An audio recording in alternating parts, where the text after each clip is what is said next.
Good evening, everyone. Welcome to another episode of the Spurs post-game reaction show with your host, Shivam Patel, me, a basketball analyst, live from San Antonio, Texas. And I'm happy to say we have a victory edition of the Spurs post-game reaction show as the Spurs took care of business tonight against the Sacramento Kings 120 to 106.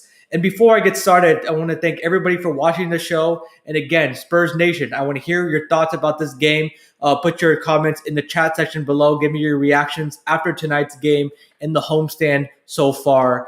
And remember, you can watch every episode of the Spurs postgame reaction show on the Patel Pick and Roll Sports YouTube channel. And be sure to subscribe. And also on Shivam Patel Facebook channel and Patel Pick and Roll Sports Facebook channel.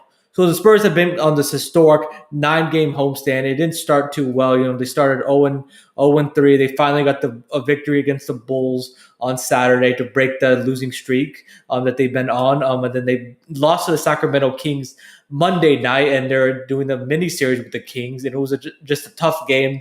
The Kings were scorching hot, Monday night. De'Aaron Fox played really well. Buddy Hield played really well. Multiple Kings scored in double digits. It was a well-balanced scoring attack.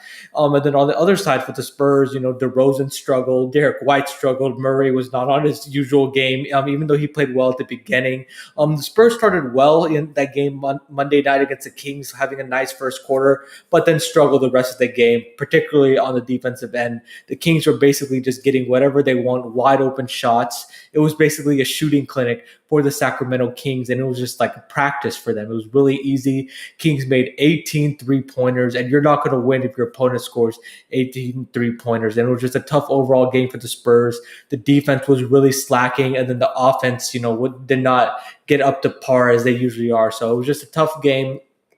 But the Spurs bounced back tonight, getting the victory, like I said, 120 to 106. And it was basically like a reverse from Monday night.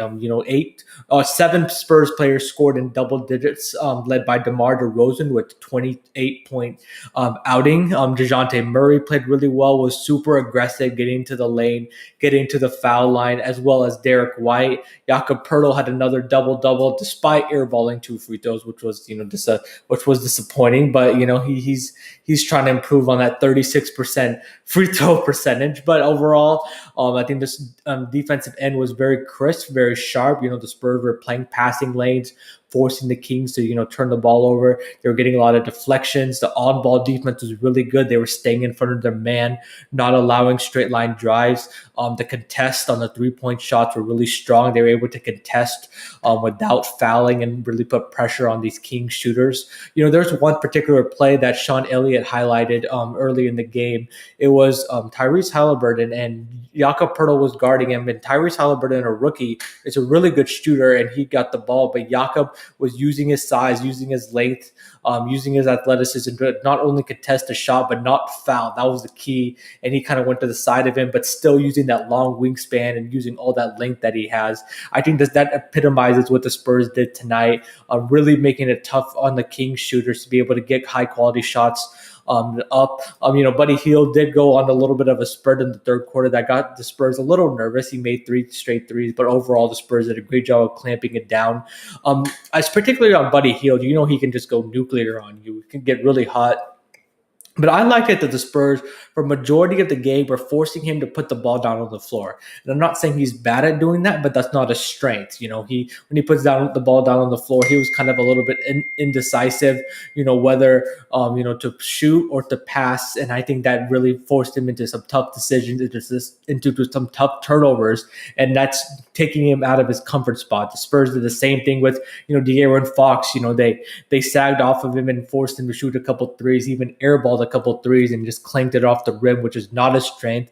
He's one of the fastest players in the NBA, and his strength is getting to the free throw line, getting to the basket. So the Spurs did a great job of reading the scouting report, reading the game plan, and really making the necessary adjustments to be able to beat the Sacramento Kings team. And I was nervous coming into this game because in a mini series, the Spurs have not been particularly strong. Especially at home. They've been struggling on this 9-game homestand, struggling in general on the season at home. They got swept by the Lakers, they got swept by the Clippers, they got swept by the Memphis Grizzlies at home. But all those games were back to backs. This game, they had a day in between, rest day yesterday where they were able to make adjustments. Players were able to get some rest, and they came out much sharper tonight. And I think that's really, allowed them to be able to get this victory. And they really did a great job on the defensive end on the floor. And now talking offense, I love the ball movement of the Spurs. The player movement, the cutting was excellent. They were able to get a lot of nice, easy layups because the Kings are not a particularly strong defensive team. They struggle. They allow wide open shots from three, wide open shots at the rim. So I think the Spurs did a great job of taking advantage of that weak Sacramento Kings defense. I love that they got the ball inside. They outscored the Kings in the paint, getting to the free throw line. They had like 34 free throw attempts. I like that aggressiveness going to the basket. Also, Spurs made 11 threes, which was pretty solid, for them. I think they were, shooting pretty well, from the outside. They limited the turnovers. They didn't let the Kings get in transition and use their athleticism and size to be able to get their offense going. So I think the Spurs did a lot of great things tonight. They out-rebounded the Kings 57-43 because the Kings really don't have a lot of shot blockers. Rashawn Holmes starts, but he's more of a power forward hybrid kind of player. He's not comfortable playing at the 5, so I think they really, Jakob Poeltl and even Drew Eubanks came in and really took advantage of that matchup against Rashawn Holmes. And then Metu, who formerly played for the Spurs, he came in, but he really struggled. So the Kings didn't have the necessary size and length to be able to contend with the Spurs on the offensive end on the floor. And I think that, and defensive end on the floor, in fact, also. So I think the Spurs did a great job using their big men in this game. And we got an audience comment saying, "Go Spurs, go!" Spurs finally get a win, and Drew Eubanks gave good energy off the bench. Yeah, for sure he did. Drew Eubanks came in, when Jakob Poeltl was struggling, shooting when they did hack a Poeltl and he airballed 2 free throws and he was just struggling at the line. Drew Eubanks brought a lot of energy, offensive rebounds, even got into the skin of some of the Kings players. They were forcing them to commit a lot of fouls. So I think Drew Eubanks did his job doing all the dirty work, and the Spurs did get a nice win against the Kings, a team that they should beat, even though the Kings have been really hot lately. They went on a 5-game winning streak, prior to tonight, and they were creeping up on the standings. They were 11th, but they need to get, right on the crust on the play-in tournament, which is this team 7 through 10, in the Western Conference. So the Spurs were able to get a nice victory, get closer to Dallas. They did fall in the standings to 8th. Dallas is 7th, but they got a little closer to them. And even though Dallas won tonight, I think the Spurs still have a great chance of, not only being in a good position to play in tournament, but continuing to maybe avoid playing in the play-in tournament and be in the top 6 in the Western Conference. So we'll see. Again, thank you so much for the audience comments. Remember to put your comments in the chat section below. Give me your reaction to tonight's game. It feels good to finally get a W on this homestand. And remember to subscribe to the Patel Pick and Roll Sports YouTube channel, where you can watch every episode of the Spurs post-game reaction show hosted by me, basketball analyst Shivam Patel. So before we get out of here and we talk about the next game on the Spurs schedule, I just wanted to talk about the free agent acquisition the trade deadline acquisition that the Spurs got in Gorgui Dieng, who I really liked. He's a stretch 4. He has a size, he has a length. He can play the 4 or the 5 for you. He's great on the pick and pop, making threes. He's like 48% from 3. He also can, score inside, rebound, block shots. He has a great all-around game. The Spurs were able to get Gorgui Dieng from the Memphis Grizzlies, and a lot of teams were in pursuit of him. Pretty much every team in the NBA, the Jazz, the Clippers, the Lakers, the Celtics, the Nets. But he chose the Spurs, and I think the main reason he chose the Spurs was to get playing time and be able to contribute. And he saw that the young players were very promising, and the Spurs have a great chance of making the playoffs. And what better organization do you want to play for than the San Antonio Spurs? One of the best organizations in all of sports, have a great culture, and they have one of the best coaches of all time, and Greg Popovich, who's really developed a lot of players and helped them improve their game. So I think it was a great overall fit, for Gorgui Dieng, and he did play a little bit in the first and second quarter, but unfortunately, he did hurt his shoulder. He did a roll to the paint off a pick and roll, and then unfortunately the guy fouled him on his shoulder, and he was holding it immediately, and he was out the rest of the game. So it was unfortunate for him because he was still kind of learning on the fly, just coming to San Antonio just a couple of days ago, getting acclimated to his new teammates, new system, being able to play a little bit. So it was unfortunate, but hopefully Gorgie Jang is not going to be out for too long of a period because the Spurs are definitely going to need him and he's going to have to come in and step in right away.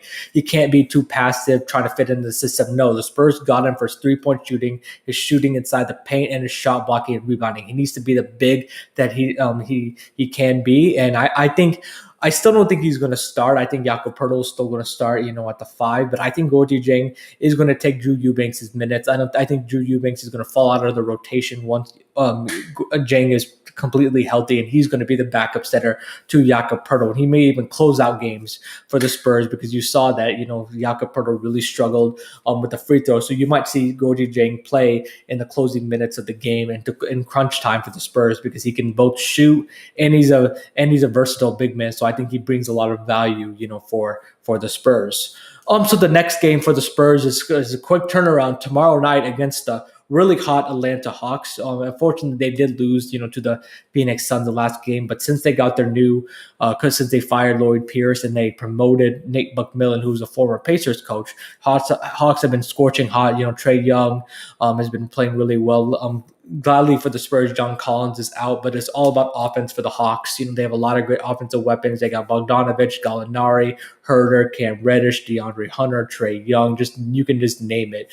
They're not the best defensive team, so the Spurs need to take advantage like they did tonight against the Kings to be able to get easy shots for the against the Hawks, but they need to clamp down on the defensive end. They need to avoid putting Trae Young to the foul line. The Hawks in general, Hawks like to shoot a lot of free throws. They need to contest the shots, make it tough for the Hawks to be able to function on the offensive end. The defense is the key to winning this game. Even if the offense plays well, if the defense struggles, the Spurs are not going to beat the Hawks. So the Spurs need to play really sound defense, and I think if they do, they have a great chance to beat this Atlanta Hawks team. But I am a little worried because the Spurs do struggle on back-to-backs, but hopefully they're rejuvenated after winning tonight and be able to get back on the winning side tomorrow night against the Atlanta Hawks. So thank you everyone so much for tuning in to the Spurs reaction show. And it was a victory edition, like I said, so we're all happy. Go Spurs, go. The Spurs have, the next games coming up, of course, is, like I said, the Atlanta Hawks tomorrow night, Saturday against the Pacers, Monday against the Cavs to end the 9-game homestand. I hope everybody has a great Easter weekend, and I'll be back next week to continue to recap the Spurs games as we continue to get closer and closer to the playoffs. We got just, over a month before the Spurs have a chance to make the playoffs. It's really exciting. The Spurs are in playoff contention. Every game counts. Spurs are going to have to make every game count and get as many victories as they can before then. Again, thank you again for watching, everybody, and putting your chats in the comment section below. Remember, you can watch every episode of the Spurs postgame reaction show on the Patel Pick and Roll Sports YouTube channel, so be sure to subscribe, and also on the Patel Pick and Roll Sports Facebook channel and the Shivam Patel Facebook channel. Thank you so much, everybody, for tuning in, and until then, we'll see you next time. Have a good night.